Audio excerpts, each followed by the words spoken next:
박테리오 파지 연구하고 있는 SH랩이라고 합니다. 반갑습니다. 제가 오늘 말씀드릴 내용은 그 박테리오 파지를 이용한 더마 케어 그리고 이제 좀 더 나아가서 의료기기 제품 개발에 대해서 말씀드리도록 하겠습니다. 우선 박테리오 파지라는 단어 자체가 되게 생소하실 텐데요. 제가 박테리아 그 뭐 유산균, 뭐 미생물 이런 거 먼저 좀 설명을 드리도록 하겠습니다. 우리가 이제 균, 미생물 이런 거 이야기하면 유익균, 좋은 박테리아랑 이제 유해균, 나쁜 박테리아 이렇게 생각을 많이 하시는데요. 우리가 먹는 제품들 보면은 항상 유익균들이 많이 들어있는 걸 볼 수 있습니다. 그 이유는 유익균을 많이 늘려야 상대적으로 이제 유해균을 줄일 수가 있기 때문인데요. 여기서 이제 또 한 가지 더 이유를 들자면 유익균을 많이 먹으면 유익균이 컨트롤이 가능하지만 우리가 원치 않는 이 유해균을 따로 컨트롤할 수 있는 방법이 없기 때문에 우리는 유익균에 집중을 할 수밖에 없습니다. 근데 저희 이제 SH랩 같은 경우에는 유해균에 집중을 해서 유해균을 억제하고 사멸할 수 있는 방법을 고안해내는 그런 회사입니다. 박테리오 파지에 대해서 이제 설명을 좀 드리려고 하는데요. 일단 박테리오 파지는 바이러스의 일종입니다. 바이러스 하면 되게 조금 위험한 물질일 것 같고 하잖아요. 근데 코비드 이런 바이러스들은 동물 세포, 사람이나 이제 동물에게 감염을 시키는 바이러스라면 박테리오 파지 같은 경우에는 사람이 아닌 미생물, 박테리아만 감염시키는 바이러스라고 생각하시면 될 것 같습니다. 이름도 박테리아에 잡아먹는다의 뜻을 가진 파지를 더해서 박테리오 파지라고 이름하는데요. 저희는 이제 편하게 파지라고 보통 이야기를 많이 합니다. 저희 뭐 균 없앤다, 사멸시킨다 이런 거 하면은 제일 먼저 떠오르는 게 항생제 많이들 떠올리실 겁니다. 근데 항생제는 유익균과 유해균을 구분하지 않습니다. 사실은 유익하다, 유해하다는 기준이 사람이기 때문에 항생제는 그런 거 모르거든요. 그래서 유익균이건 유해균이건 한 번에 다 해치지만 저희가 가지고 있는 박테리오 파지 기술을 활용한다면 저희가 원하는 균을 정확하게 타겟해서 사멸을 유도할 수 있는 그런 기술이라고 생각하시면 되겠습니다. 미생물이 존재하는 곳에는 파지도 존재한다 이렇게 생각하시면 될 것 같고요. 우리 뭐 장내 미생물, 피부 미생물, 뭐 토양이나 해양 다양한 곳에 미생물이 존재한다는 거 모두들 다 익히 알고 계시겠는데요. 거기 그 미생물 존재하는 곳에는 파지도 존재한다. 항생제 하면은 사실은 파지에서 가장 좀 파워풀한 그런 시장입니다. 하지만 저희 아직 스타트업이고 항생제를 이야기하기에는 너무 호흡이 길기 때문에 저희 이제 우선은 피부 쪽을 타겟해서 피부 상재균을 타겟한 그 실험을 진행하고 있고 제품 개발에 좀 몰두하고 있습니다. 그래서 뭐 논문에서도 박테리오 파지를 이용한 조직 재생이나 뭐 피부 염증 같은 것을 치료하는 논문들이 많이 지금 게재가 되고 있고 나오고 있기 때문에 해당 기술을 활용해서 제품 개발 힘쓰고 있습니다. 좀 비슷한 내용이라 넘어가고, 아니 그러면 토양이나 장내 미생물 엄청 많은 파지들이 있다고 말씀하셨는데 어떻게 골라내냐? 요거 좀 간단히 설명을 드리겠습니다. 골라내는 방법은 크게 이제 두 가지가 있습니다. 첫 번째 방법이 가장 많이 사용하는 방법인데요. 뭐 장내 미생물, 뭐 장이나 피부나 뭐 토양, 해양 이런 샘플을 저희가 채취해서 거기서 파지를 골라내는 방법입니다. 뭐 흙을 채취한 다음에 흙을 이제 씻어가지고 씻은 물에서 파지를 걸러내는 것도 있고 바닷물을 떠서 걸러내는 방법도 있고 다양한 방법들이 존재하는데 저희가 타겟하고자 하는 균 아니면 이제 뭐 그 유효성 그 타겟에 이제 저희 파지를 처리했을 때 효과가 나는지 안 나는지를 찾아내고 그렇게 하면 거꾸로 이제 파지를 찾아내는 그렇게 방법을 찾아서 이제 캔디데이트를 찾아내는 방법입니다.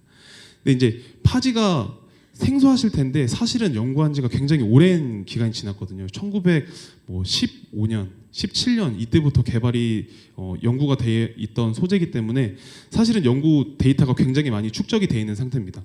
뭐 데이터베이스화를 하기에는 옛날 데이터를 사용할 수는 없겠지만 근래 데이터들은 다 이제 데이터화할 수 있고요. 이 데이터를 통해서 역으로 우리가 원하는 파지가 갖고 있는 프로테인을 역으로 찾아내는 방법으로 저희는 조금 더 실험을 집중하려고 하고 있습니다. 물론 이제 첫 번째 말씀드린 이 방법도 저희는 진행하면서 이제 파지를 찾아내고 있지만 앞으로는 두 번째 방법이 조금 더 유명할 거라는 판단에 조금 더 힘을 주고 있습니다. 네, 이런 또 데이터들을 얻을 수 있다 말씀드리고 저희 이제 개발 전략은 파지뿐만 아니라 파지는 말씀드린 것처럼 바이러스고요. 바이러스 안에 바이러스 그 파지 유래하는 이제 프로테인들이 그 좀 파워풀한 프로테인들이 있기 때문에 이 프로테인들을 최적화해서 이 프로테인 또는 파지를 기능성 화장품, 의료기기 이제 멀리는 이제 항생제, 의료 그 의약품까지 확장하는 그 모델을 구축하고 있습니다. 일단은 저희가 제품화한 건 일단 기능성 화장품이고요. 화장품이랑 의약품이랑 너무 괴리가 있다 생각하실 수가 있는데 사실은 요 의료기기에 저희는 좀 단기적인 목표를 가지고 있습니다. 의료기기 중에 이제 창상 피복제나 이제 피부 재생하는 그런 제품들은 화장품이랑 그 좀 스텝이 비슷한 부분들이 많이 있거든요. 그래서 일단 화장품에 저희가 좀 시작을 했고 또 하나 화장품을 들어간 이유는 또 추후에 또 말씀을 드리도록 하겠습니다. 일단 시제품 저희가 좀 완성이 돼 있는 상태입니다. 뭐 제형이나 이런 거 다 완성이 돼 있고 저희가 화장품 회사 하는 회사가 아니다 보니까 그 뭐 디자인이나 이런 거는 이제 ODM 업체에 좀 문의해서 진행하고 있는 상태입니다.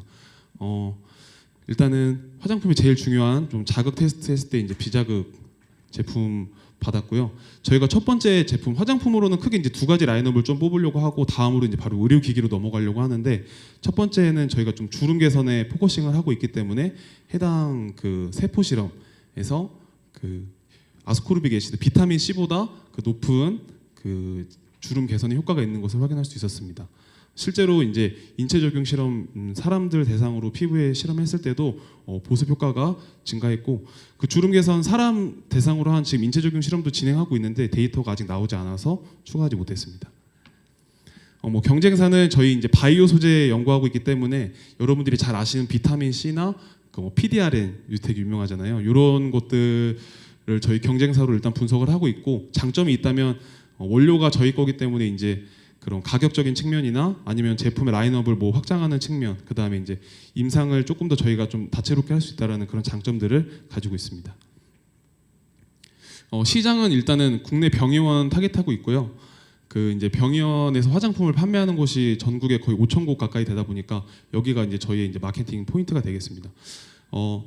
저는 그 미생물 석사 했던 사람인데 마케팅까지는 조금 거리가 있습니다. 그래서 저희가 화장품을 판매할 때는 그 화장품을 판매하는 유통업체들을 조금 컨택해서 일단은 화장품을 판매하려고 하고 있고요. 지금 저는 대표님과 함께 스타트업에서 일을 하고 있지만 이전의 회사에서 이제 좀 이런 회사들과 같이 일할 수 있는 경험들이 있어서 저희가 가지고 있는 유통 채널 아직 한 50개 정도 병의원들과 컨택을 하고 있는데 직접적으로 소통한다기보다는 중간에 유통 채널을 거쳐서 소통하고 있습니다. 그래서 이제 병의원에서 실제로 고객들이 원하는 리즈가 뭔지에서 거꾸로 이제 리즈를 타고 들어와서 주름 개선이나 문제성 피부염 쪽으로 소재를 개발해 줬으면 좋겠다라는 리즈가 있어서 일단 저희 주름 개선부터 제품 개발 시작했습니다. 일단은 이제 뭐 또 되게 중요한 내용인데 일단 올해는 저희 매출이 1.2억 정도 발생했고요. 근데 바이오 시약이라는 또 새로운 이야기가 있습니다. 요거는 이제 저희가 이제 당장 캐시카우를 만들 수 있는 또 방법이 있어서 그렇게 진행을 해서 만든 거고 내년부터는 화장품과 의료기기 이제 바이오 의약품까지 순서대로 개발을 할 계획에 있습니다. 회사 순천에 있고 그다음에 연구소는 수원에 있습니다. 저 수원에서 내려왔는데 오랜만에 광주 내려오니까 좋더라고요. 네, 수원에서 내려왔고 저희 이제 임직원은 대표님 포함해서 5명에서 열심히 일을 하고 있습니다. 바이오 회사다 보니까 아무래도 이제 그 정부나 이제 기관에서 하는 많은 그 과제들 수행하고 있고 민간 업체와도 같이 뭐 GX칼색스와 함께 소부장 지원 사업도 진행하였고 올해 이제 작년 4월에 이제 회사 만들어져서 이제 1년, 2년을 향해 가고 있는 그런 회사입니다. 그 바이오 회사 또 인력이 또 되게 중요하다고 알고도 계시잖아요. 그래서 저희 이제 대표님, 전 대표가 아니고요. 대표님께서는 이제 박테리오 파지 연구하셨고 아까 말씀드렸던 것처럼 피부 질환이나 헬스케어 관련된 제품 기술 영업도 위주로 이 전 회사에서 진행하셨습니다. 그리고 저는 석사는 미생물 해서 마이크로바이옴이 저한테 되게 친숙한 그런 또 분야거든요. 그래서 파지랑 또 굉장히 연관이 많기 때문에 이렇게 실험 진행하고 저희 이제 고문으로 그 미국 이제 로터스 대학 김윤성 박사님이랑 이제 중앙대, 숙대에서 이제 미생물이랑 면역학 관련한 교수님들께서 함께 코워크 해주시고 계십니다. 저희 이제 내년에 가장 큰 목표는 화장품 어디다 팔 거냐, 그 다음에 이제 IP 얼마나 많이 만들 거냐인데 올해부터 좀 실험이 많이 진행이 됐기 때문에 내년에 많은 IP 기대할 수 있을 것 같습니다. 현재 특허 등록 1건, 출원 2건 진행하였습니다. 네, 저희 프리 A 받으려고 지금 노력 중이고요. 네, 그렇게 이해해 주시면 감사하겠습니다. 네, 발표 여기까지 하겠습니다. 감사합니다. 네, 발표 잘 들었습니다. 그러면 심사위원분들 질문 받겠습니다.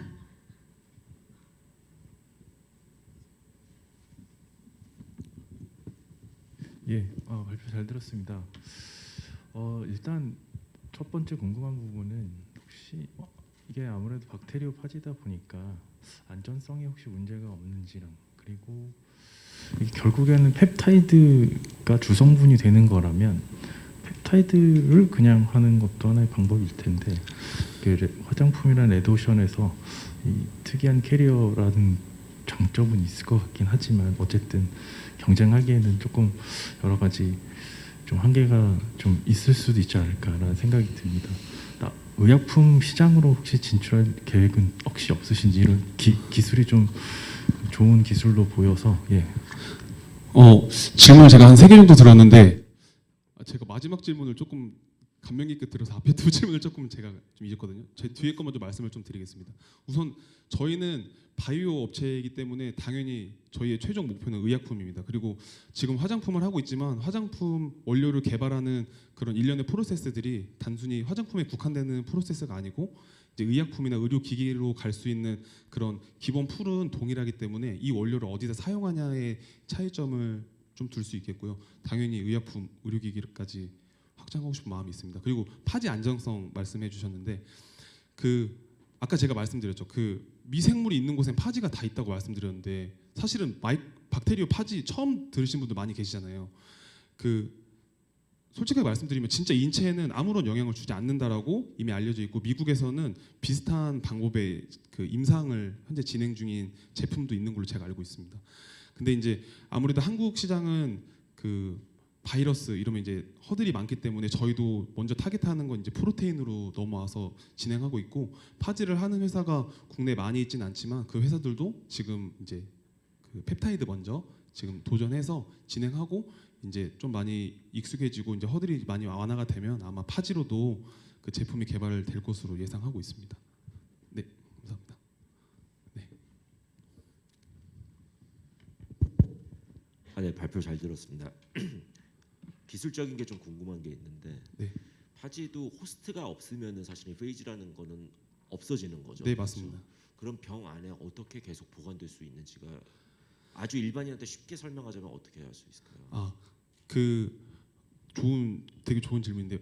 미생물 같은 거 뭐 아니면은 저희가 이번에 코비드도 막 온도 되게 낮게 보관해야 되는데 보관 안 돼가지고 폐기하고 막 그랬잖아요. 미생물 같은 거나 사람 세포 같은 것들도 온도나 아니면은 보관 환경이 조성되지 않으면 다시 뭐 녹였을 때 파괴돼 버리고 맙니다. 파지도 조금 비슷한데요. 어떻게 보관하냐는 사실은 조금 일반적인 방법이고 회사마다 보관하는 방법도 조금 상이해서 이렇게 딱 보관해야 됩니다라고 말씀드릴 수는 없지만 일반적인 바이러스나 세포들을 보관하는 것과 크게 다르지 않습니다. 그러니까 파지는 박테리아를 숙주로 삼아서 많이 만들어지는 것이기 때문에 다시 우리가 이제 스탁을 풀어서 다시 많이 만든다면 박테리아 있는 곳에 접종을 해서 이제 풀을 늘려 나가긴 해야 되는데요. 저희가 이것을 이제 회수해서 이제 샘플로 보관을 할 때는 일반적인 바이러스 보관하는 방법과 크게 다르지 않습니다. 그러니까 제가 궁금한 거는 네. 한 병 안에 파지가 들어가 있는데 네. 박테리아를 잡아먹고 결국은 네. 그러면은 결국은 호스트가 없어져 버리는 거예요. 네, 맞습니다. 네. 그러면 어떻게 파지가 계속 장기간 보관될 수 있을지. 네, 이해했습니다. 그것도 파지 시장에서는 좀 넘어야 되는 시장이고요. 허들이고요. 파지가 그냥 파지 자체로 존재했을 때 얼마나 안정성이 있냐는 논문마다 조금 이야기하는 것이 조금씩 다릅니다. 그래서 온도가 가장 일단은 중요하다고 알려져 있고 50도가 넘어가면 일단 파지가 일단 좀 파괴되는 것으로 이야기들을 많이 하기 때문에 일반적인 실험 환경에서 저희가 보관할 때는 온도와 이런 좀 조건들을 잘 조절해서 보관을 하고 있습니다. 이제 만약에 제품화가 되고 상용화가 된다면 이런 부분은 좀 저희도 많이 고민을 해봐야 되는 문제인 것 같습니다. 네. 네, 짧게 발표 네. 잘 들었고요. 대표님만큼 발표 잘하시네요. 감사합니다. 아까 화장품 아까 우리 14만 원 막 있었던 것 같아요. 네, 경쟁사들이 맞습니다. 있고요. 근데 이게 사실 우리는 원료의 공급사로서 네. 우리가 그 시장의 가격을 리드해 나가기는 쉽지 않을 것 같거든요. 그거는 뭐 마케팅이나 그 홍보 혹은 판매 쪽에서 정할 거지 우리가 알고 있다시피 화장품 가격에서 원료의 비중은 뭐 10% 남짓 10%도 안 될 가능성이 있고 용기가 사실은 원료보다 훨씬 더 비싼 부분을 차지하는데 우리는 그러면 14만 원이라는 저 가격을 어떻게 리드를 해 나갈 계획이신가요? 사실 그 아까 말씀드린 것처럼 저희 화장품 하는 회사가 아니기 때문에 가격 그 뭐 좀 전반적인 가격 설정이나 이런 것들을 저희가 다 컨트롤할 수는 없고요. 일단 저희는 제품 컨셉을 어떻게 잡느냐가 제일 중요할 것 같은데 금액적인 측면은 뭐 이렇게 하니까 14만 원이 나왔다. 뭐 용량을 좀 늘려서 다른 것보다 좋게 하겠다. 이런 좀 구체적인 질문을 제가 답변드리기가 조금 정확하지 않아서 그거는 좀 다음에 다시 제가 공부해서 답변드리도록 하겠습니다. 네, 발표 마무리하도록 하겠습니다. 감사합니다. 네, 여기까지 SH랩의 발표였습니다. 수고하셨습니다.